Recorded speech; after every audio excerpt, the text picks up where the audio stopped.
Hey, it's your brother D on the VBB, world famous Venice Beach Boardwalk, and today we're talking with the granddaughter of African-American designer Arthur Reese, who first brought from New Orleans his passion for creating floats and paper-mache heads from Mardi Gras festivals here to Venice, California. So I'm standing here with his granddaughter, Sonya Reese. Sonya, say what's up to the people. Hello. So, Sonya, my first question to you is, who was your grandfather and where did he grow up? Well, my grandfather was born on the Cane River in what was Thibodaux. At his birth, it was called White Castle, Louisiana. And he lived there for 9 years with his mother and brother. And when they could join his father in New Orleans, he moved to New Orleans and went to school there. But at the age of 14, his father became ill, so he went to work as a printer apprentice and then a porter on the train. So as a teenager and porter on the train, he came to the end of the line and he would get off and read the newspapers. It happened to be downtown Los Angeles, and he read about Abbott Kinney's project, Venice of America.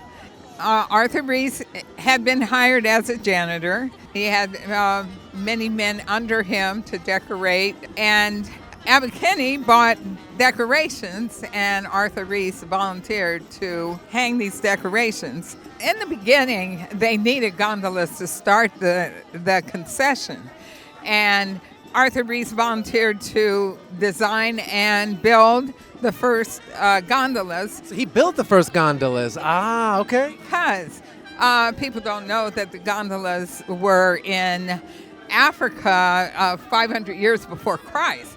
So gondolas were in Louisiana, came over with the slaves. And so he studied the Italian style and built the gondolas to fit the Italian theme. And it took off, so the second year they bought gondolas from Italy. That's amazing. I never would have known, actually, that gondolas actually had a history here in the United States in New Orleans. That's very fascinating history, so that's amazing.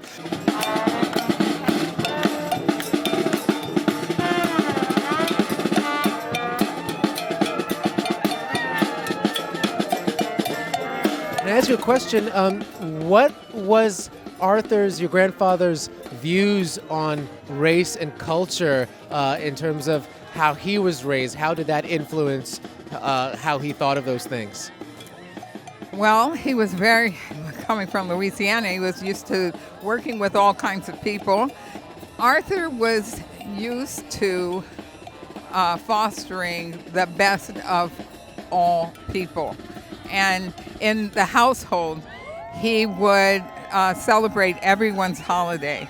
I got gold coins for Hanukkah. I got colored coins for Mardi Gras. And he made sure that we knew our African heritage. And when you know your own heritage, you can respect everyone else's heritage.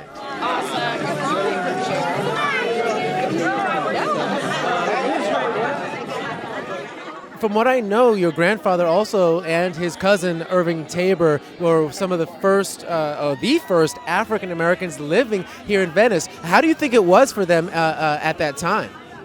Well, the Tabors came to Venice, Louisiana. They built a little house in one of the lots that he had, and they set up working for him.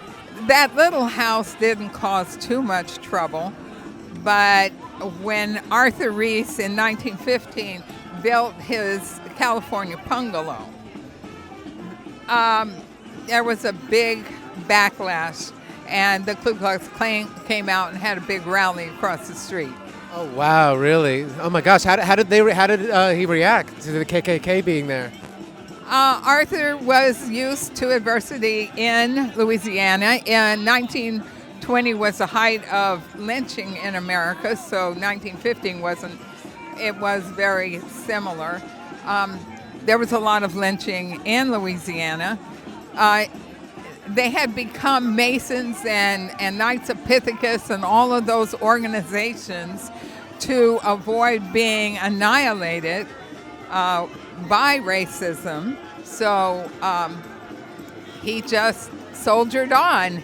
Wow, that is so amazing, and the courage and bravery at the same time that he had such talent and such ambition, that he had amazing courage. He really did.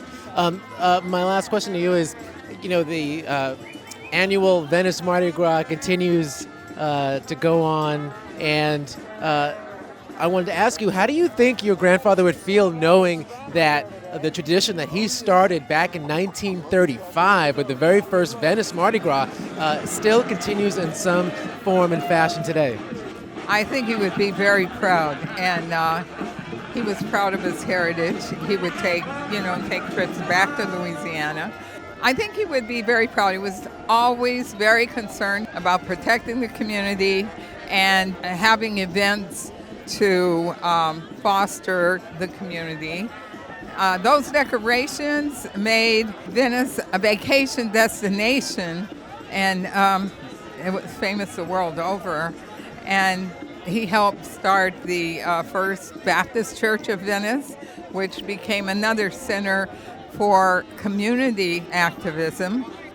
Well, thank you so much for being a part of the show and for hanging out with us and our audience. That was another show. Thank you guys for tuning in, and we will catch you next time. Be blessed.